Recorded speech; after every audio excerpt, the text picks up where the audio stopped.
இனி வருகின்ற நாட்கள் உங்களுக்கு நல்லதே நடக்கட்டும். அனைவருக்கும் வணக்கம். நம்ம இன்னைக்கு பார்க்குற ராசி சிம்ம ராசி. சிம்ம ராசி அப்படிங்கிறது ரொம்ப அருமையான ராசி அப்படின்னே சொல்லலாம். ஏன்னா ஆளுமை திறன் அதிகமுள்ள ஒரு ராசி.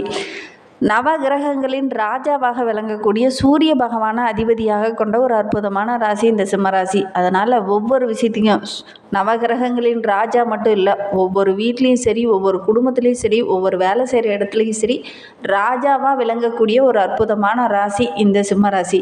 ஏமா நாங்களே ரொம்ப கஷ்டப்பட்டுட்டு இருக்கோம், நிறைய பிரச்சனை, வேலை செய்கிற இடத்துலையும் சரி, குடும்பத்துலேயும் சரி, நிறைய கஷ்டங்களை நாங்கள் அனுபவிச்சுட்ருக்கோம். நீங்கள் ராஜா அப்படின்னு சொல்கிறீங்களே அப்படின்னு பார்த்தீங்கன்னா, உண்மையிலேயேங்க இந்த சிம்மராசி அப்படிங்கிறது ரொம்ப அருமையான ராசிங்க.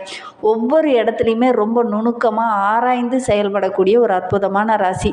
வாழ்க்கையோட உண்மை தத்துவத்தை அறிந்த ஒரு ராசி அப்படின்னா இந்த சிம்மராசி என்பர்களை சொல்லலாம்.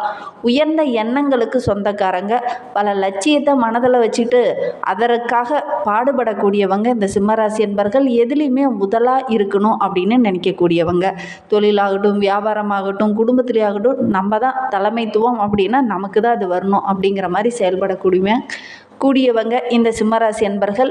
முதலாவதாக முதல் மனிதராக முதல் நபராக விளங்கணும். ஒவ்வொரு விஷயத்துலையும், ஒரு தொழிலையோ ஒரு வியாபாரத்துலேயோ ஈடுபட்டாங்களா கூட நல்ல லாபம் பார்க்கணும். ஒரு வியாபாரத்தில் சங்க தலைவர் அந்த பொறுப்பு நம்மளை தேடி வரணும் அப்படின்னு நினைக்கக்கூடியவங்க. பெரும்பாலும் எல்லாரும் அப்படி தான் நினைப்பாங்க. ஆனால் இவங்க நினைக்கலனா கூட அது இந்த பொறுப்பு, தலைமைத்துவம் இதெல்லாம் இவங்களை தேடி வரும். சரி, இவங்களுக்கு வருகின்ற 30 நாட்களும் எப்படி அமைந்திருக்கு? வருகின்ற 30 நாட்களும் உங்களுக்கு சாதகமாக இருக்கா, பாதகமாக இருக்கா, கிரகநிலை அமைப்புகள் எப்படி இருக்குது அப்படிங்கிறது எல்லாமே இந்த வீடியோவில் ரொம்ப விளக்கமாக சொல்லியிருக்கோம். நிச்சயமாக இந்த வீடியோ உங்களுக்கு ரொம்பவும் பயனுள்ளதாக இருக்கும். அதனால் வீடியோவை கடைசி வரைக்கும் பாருங்கள். நீங்கள் இப்போ தான் ஃபஸ்ட் டைமாக நம்ம சேனலை பார்க்குறதா இருந்தால் நம்ம சேனலை சப்ஸ்கிரைப் பண்ணிவிட்டு கூடவே இருக்கிற பெல் ஐக்கானையும் கிளிக் பண்ணிக்கோங்க. அப்போ தான் நாங்கள் போடுற ஒவ்வொரு வீடியோவுமே உங்களுக்கு நோட்டிஃபிகேஷனாக வரும். நீங்கள் சிம்மராசி அன்பராக இருந்தால் மறக்காமல் நம்மளுடைய சேனலுக்கு ஒரு லைக் கொடுத்துட்டு, உங்களுடைய உறவுகள் வகையில், நண்பர்கள் வகையில் யாராவது சிம்மராசி அன்பர்கள் இருக்காங்க அப்படின்னா மறக்காமல் இந்த வீடியோவை அவங்களுக்கும் ஷேர் பண்ணி விடுங்க. சிம்ம ராசியில் நீங்கள் எந்த நட்சத்திரத்தில் பிறந்தீங்க, உங்களுடைய குலதெய்வ பெயர் என்ன அப்படிங்கிறத மறக்காமல் எங்களுடைய கமெண்ட் பாக்ஸில் தெரிவிங்க. ஜோதிட ரீதியாக உங்களுக்கு ஏதாவது சந்தேகம் இருக்குது, ஜோதிடர்கிட்ட ஏதாவது ஆலோசனை வேணும், உங்களுடைய சுய ஜாதகத்தை பார்க்கணும் அப்படின்னா டிஸ்கிரிப்ஷனில் ஜோதிடரோட வாட்ஸ்அப் நம்பர் கொடுக்கப்பட்டிருக்கு. அந்த நம்பருக்கு கால் பண்ணி முன்பதிவு செய்துக்கோங்க. உங்களுடைய சந்தேகங்களுக்கு நல்ல ஒரு தீர்வு கிடைக்கும். ஒவ்வொரு இடத்துலையுமே இந்த சிம்மராசி என்பர்கள் வேகத்தோட விவேகமாக செயல்படுவாங்க. அப்படி விவேகமாக செயல்பட்டீங்க அப்படின்னா கண்டிப்பாக அது வெற்றி பெறக்கூடிய ஒரு அற்புதமான தருணம் அப்படின்னு சொல்லலாம்.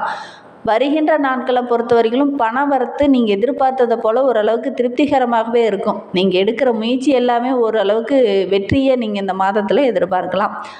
மற்றவங்களுடைய கருத்துக்கள் கூறும்போது தவறாக புரிந்து கொள்ளக்கூடிய ஒரு சூழ்நிலை இருக்குது. மற்றவங்களுக்கு ஏதாவது ஒரு உதவி செய்யலாம் அப்படின்னு நீங்கள் போவீங்க, உங்களை தவறுதலாக புரிந்து கொள்வாங்க. கொஞ்சம் கவனமாக சிந்தித்து செயல்படுங்க. யாராவது உங்களை தவறாக புரிந்துக்கிட்டாங்க அப்படின்னா கொஞ்சம் தெளிவாக விளக்கிறதுக்கு பாருங்கள். அவசரப்பட வேண்டாம், கோபம் வேண்டாம். ஏன்னா டக்குன்னு உங்களுக்கு கோபம் வந்துடும். நெருப்பு ராசி என்பதனால டக்குன்னு கோபம் வந்துடும். இந்த காலகட்டத்தை பொறுத்த வரைக்கும் கொஞ்சம் நிதானமாக அவங்களுக்கு பொறுமையாக விளக்கிறதுக்கு பாருங்கள். சரி, வருகின்ற நாட்களை பொறுத்த வரைக்கும் இந்த சிம்மராசி என்பர்களுடைய கிரக நிலையை வைத்து பார்க்கும்போது ராசியில் கேது, கலசரஸ்தானத்தில் சனியும் ராகுவும், பாக்கியஸ்தானத்தில் சுக்கிரன், தொழில் ஸ்தானத்தில் சூரியன் புதன், லாபஸ்தானத்தில் குரு, ஐனசைன போகஸ்தானத்தில் சந்திரன் செவ்வாய் என கிரக நிலைகள் வருகின்ற நாட்களில் நம்மளுடைய சிம்மராசி என்பர்களுக்கு அமைந்திருக்கு. இதனால் என்னென்ன நற்பலன்கள் நம்மளுடைய சிம்மராசி என்பர்களுக்கு கிடைக்க இருக்குது அப்படிங்கிறத தொடர்ந்து பார்க்கலாம் வாங்க. தொழிலில் வியாபாரத்தில் இருந்த போட்டிகள் படிப்படியாக குறையும். எதிர்பார்த்த அளவுக்கு தொழிலையும் சரி வியாபாரத்துலேயும் சரி ஓரளவுக்கு லாபம் கிடைக்கக்கூடிய ஒரு யோகமான மாதமாக இது உங்களுக்கு அமைந்திருக்கு. கூட்டு தொழிலில் இருக்கிறவங்க, வியாபாரம் செஞ்சுட்டு இருக்கிறவங்களாம் கொஞ்சம் கவனமாக இருங்க. இந்த காலகட்டத்தில் கொஞ்சம் கவனமாக இருந்தீங்க அப்படின்னா நிறைய நற்பலன்கள் உங்களுக்கு கிடைக்கும். கொஞ்சம் அலட்சியமாக இருந்தீங்க அப்படின்னா சின்ன சின்ன இடர்பாடுகள் வரக்கூடிய சூழ்நிலை இருக்குது. அதனால் கொஞ்சம் கவனமாக செயல்படுங்க. கூட்டு தொழிலில் இருக்கிறவங்க கூட்டாளர்கிட்ட பேசும்போது பழகும்போது உங்களுடைய மேற்பார்வையில் எல்லாம் இருக்கிற மாதிரி பார்த்துக்கோங்க. இல்லை அப்படின்னா சின்ன சின்ன பிரச்சனைகள் வரும். கவனமாக இருக்கிறது நல்லது. உத்தியோகத்தில் இருக்கிறவங்க கொஞ்சம் வீண் அலைச்சல் இந்த காலகட்டத்தில் வரும். வீண் பிரச்சனைகளை சந்திக்க வேண்டிய ஒரு சூழ்நிலை இருக்குது. மேலதிகாரிகள் பேசும்போது அவங்க என்ன சொல்கிறாங்களோ அதை கேட்டு அப்படியே நடக்கிறது நல்லது. வீண் வாக்குவாதம் வரக்கூடிய ஒரு சூழ்நிலை இருக்குது. சக ஊழியர்களுடைய ஆதரவு ஓரளவுக்கு உங்களுக்கு கிடைக்கும். இருந்தாலும் மேலதிகாரிக்கிட்ட பேசும்போது கொஞ்சம் கவனமாக இருங்க. வீண் வாக்குவாதம் ஏற்படக்கூடிய சூழ்நிலையெல்லாம் இருக்குது. கவனமாக இருந்தீங்க அப்படின்னா பெரிய பாதிப்பு எதுவும் வராது. குடும்பத்தில் இருந்து வந்த அந்த கருத்து வேறுபாடுகள் எல்லாமே படிப்படியாக குறையும். கணவன் மனைவி இடையே இருந்த அந்த மனஸ்தாபம் கூட படிப்படியாக குறைந்து நல்ல ஒரு ஒற்றுமை அதிகரிக்கக்கூடிய நாட்களாக வருகின்ற நாட்கள் அமைந்திருக்கு. அதே மாதிரி எதையுமே கொஞ்சம் நுணுக்கமாக ஆராய்ந்து செயல்படுறது நல்லது. உங்களுடைய புத்திசாலித்தனத்தை பயன்படுத்துங்க. ஒவ்வொரு விஷயத்தையுமே மற்றவங்ககிட்ட பேசும்போது கூட கொஞ்சம் நிதானமாக பேசுங்க. தடிமனான வார்த்தைகளை இந்த காலகட்டத்தில் நீங்கள் பயன்படுத்திட வேண்டாம். எல்லா இடத்துலையுமே புத்திக்கு கொஞ்சம் புத்திசாலித்தனமாக பேசுங்க. யாருக்கிட்ட எப்படி பேசணும், எப்படி நடந்துக்கணும் அப்படிங்கிறத கொஞ்சம் புத்திசாலித்தனமாக பேசுங்க. இல்லை அப்படின்னு விளையாட்டு போக்கில் நீங்கள் ஏதாவது பேசிடுவீங்க. அது பார்த்திங்கன்னா மற்றவங்க மத்தியில் ஒரு கெட்ட பேர் வாங்க வேண்டிய ஒரு சூழ்நிலையெல்லாம் வந்துடும். அதனால் கொஞ்சம் கவனமாக பேசுங்க. மற்றவங்ககிட்ட பேசும்போது கூட அன்பாக பேசுகிறது ரொம்பவும் நல்லது. அக்கம் பக்கத்தினர்கிட்ட பேசும்போது கொஞ்சம் வீண் வாக்குவாதம் வரக்கூடிய சூழ்நிலையெல்லாம் இருக்குது. அதெல்லாம் கொஞ்சம் அவாய்ட் பண்ணுறது உங்களுக்கு ரொம்பவும் நல்லது. பெண்களை பொறுத்த வரைக்கும் ஒவ்வொரு இடத்துலையுமே ரொம்ப விவேகமாக செயல்பட்டீங்க அப்படின்னா வருகின்ற நாட்கள் மகிழ்ச்சி நிறைந்த நாட்களாகவும் வெற்றி நிறைந்த நாட்களாகவும் உங்களுக்கு அமையும். அதே மாதிரி வீண் அலைச்சல் கொஞ்சம் ஏற்படும். கொஞ்சம் கவனமாக இருக்கிறது நல்லது. நீங்கள் எதிர்பார்த்ததுக்கு மாறாக சில காரியங்கள்லாம் இந்த காலகட்டத்தில் நடக்கக்கூடிய சூழ்நிலை இருக்குது. நம்ம என்னடா ஒரு மாதிரி நினச்சிக்கிட்டு வந்தோம், ஆனால் இங்கே வந்து தலைகீழாக நடக்குதே அப்படிங்கிற மாதிரி ஒரு சில இடத்துலலாம் தோணும். ஒரு உறவுகள் வீட்லேயோ அல்லது ஒரு நண்பர்கள் வீட்டுக்கோ போகிறீங்க அப்படின்னா சின்ன சின்ன இடர்பாடுகள் வரக்கூடிய சூழ்நிலை இருக்குது. கொஞ்சம் கவனமாக இருங்க. ஒவ்வொரு இடத்துலையுமே நின்று நிதானமாக சிந்தித்து செயல்படுங்க. ஏன்னா அவசரப்பட்டீங்க அப்படின்னா சின்ன சின்ன அவப்பேறுகள் வரக்கூடிய சூழ்நிலையில் இருக்குது. கவனமாக இருக்கிறது நல்லது. கலைத்துறையை சார்ந்த நண்பர்களுக்கு வருகின்ற நாட்கள் ரொம்ப மகிழ்வான நாட்களாக அவங்களுக்கு அமைந்திருக்கு. எதிர்பாலினத்தவரிடம் பேசும்போது கொஞ்சம் கவனமாக பேசுகிறது நல்லது. ஆணாக இருந்தால் பெண்ணுக்கிட்டையும், பெண்ணாக இருந்தால் ஆணுக்கிட்டையும் பேசும்போதும் கொஞ்சம் கவனமாக பேசுங்க.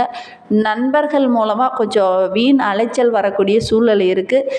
நேரம் தவறி உணவு உண்ண வேண்டிய ஒரு சூழ்நிலையும் இந்த கலைத்துறையை சார்ந்த நண்பர்களுக்கு இந்த காலகட்டத்தில் ஏற்படும். இதனால் உடல் ஆரோக்கிய சோர்வு, இந்த மாதிரி உடல் ஆரோக்கிய ரீதியாக சின்ன சின்ன இடர்பாடுகள் வரக்கூடிய சூழ்நிலை இருக்குது. கவனமாக இருந்துக்கோங்க.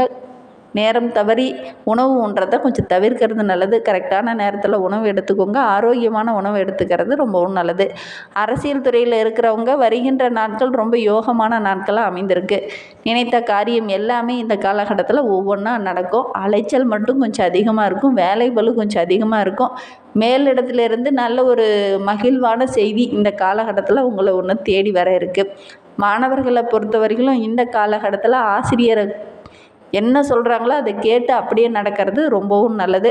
அது உங்களுடைய வெற்றிக்கு ரொம்ப வழிவகுக்கும் அப்படின்னே சொல்லலாம். வீண் அலைச்சலை கொஞ்சம் குறைக்கும். அதே மாதிரி இந்த சிம்ம ராசியில் மகம் நட்சத்திரத்தில் பிறந்தவங்களுக்கு வருகின்ற 30 நாட்களும் வீண் கவலை படிப்படியாக குறையும். எதிர்பாராமல் திடீர்னு சின்ன சின்ன செலவுகள் வரும். அலைச்சல் கொஞ்சம் அதிகமாகும். கரெக்டான நேரத்தில் உணவு உண்ண முடியாத ஒரு சூழ்நிலையெல்லாம் ஏற்படும். அலைச்சல் கொஞ்சம் அதிகமாகக்கூடிய சூழ்நிலையெல்லாம் இருக்குது. பண வரத்து ஓரளவுக்கு திருப்திகரமாக இருக்கும். வாக்கு வன்மையால் சின்ன சின்ன அனுகூலமான பலன்கள் இந்த காலகட்டத்தில் இந்த மகம் நட்சத்திரக்காரர்களுக்கு கிடைக்கும். பூரம் நட்சத்திரத்தில் பிறந்தவங்களுக்கு வருகின்ற 30 நாட்களும் தொழிலில் வியாபாரத்தில் நீங்கள் எதிர்பார்த்த அளவுக்கு வருமானம் ஓரளவுக்கு சிறப்பாக இருக்குது.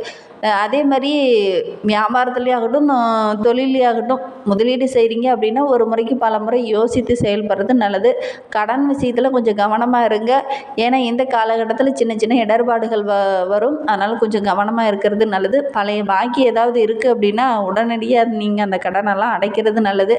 அதே மாதிரி யாருக்கிட்டையாவது பணம் கொடுத்துட்டு ரொம்ப நாளாக வரல அப்படின்னா இந்த காலகட்டத்தில் போய் கேட்டிங்க அப்படின்னா ஓரளவுக்கு வசூலாகக்கூடிய யோகமும் இருக்குது. வீண் அலைச்சல் கொஞ்சம் சந்திக்க வேண்டிய ஒரு சூழ்நிலை இருக்குது. ஒரு முறைக்கு 2 முறை போய் கேட்டிங்கன்னா தான் ஓரளவுக்கு கிடைக்கும். கரெக்டான டைமில் உதவ மாட்டாங்க. சின்ன சின்ன இடர்பாடுகள் வரும். உத்திரம் 1ஆம் பாதத்தில் பிறந்தவங்களுக்கு வருகின்ற 30 நாள்களும் குடும்பத்தில் சின்ன சின்ன கருத்து வேறுபாடுகள் அப்பப்போ வரும். விருந்தினர்கள் வருகையால் கொஞ்சம் செலவு அதிகமாகும். அக்கம் பக்கத்தில் பேசும்போது கொஞ்சம் அனுசரணையாக பேசுகிறது நல்லது. குறிப்பாக இந்த உத்திரம் நட்சத்திரக்காரங்க வண்டி வாகனத்தில் செல்லும்போது ரொம்ப கவனமாக இருக்கணும். வெளியில் எங்கேயாவது தூரமாக பயணம் போகிறீங்க அப்படின்னா ரொம்ப கவனமாக இருக்கிறது நல்லது. இன்னுமே உங்களுடைய வாழ்க்கை ரொம்ப சிறப்பாகவும் ரொம்ப மகிழ்வாகவும் இருக்கணும் அப்படின்னா ஞாயிற்றுக்கிழமை தோறும் சிவன் கோயிலுக்கு சென்று சிவபெருமானையும் நவகிரகத்தில் உள்ள சூரிய பகவானுக்கும் ஒரு தீபம் ஏற்றி வழிபட்டுக்கிட்டு வாங்க. எல்லா வகையிலையும் உங்களுக்கு நன்மை கிடைக்கும். அதே மாதிரி சின்ன சின்ன இடர்பாடுகள், தடைகள், சுபகாரியம் நடக்கலை அப்படின்னு சொல்லியிருந்தீங்க இல்லையா, அது எல்லாமே நடக்க ஆரம்பிக்கும். நம்பிக்கையோடு இந்த ஒரு விஷயத்தை மட்டும் இந்த சிம்மராசி என்பர்கள் செஞ்சுட்டு வாங்க. அதனால் நிறைய நற்பலன்கள் உங்களுக்கு கிடைக்கும். நம்பிக்கையோடு இந்த ஒரு விஷயத்தை மட்டும் செஞ்சுட்டு வாங்க. அந்த மாதிரி பயனுள்ள தகவலை தொடர்ந்து கேட்க நம்ம சேனலை ஃபாலோ பண்ணுங்கள். தேங்க்யூ.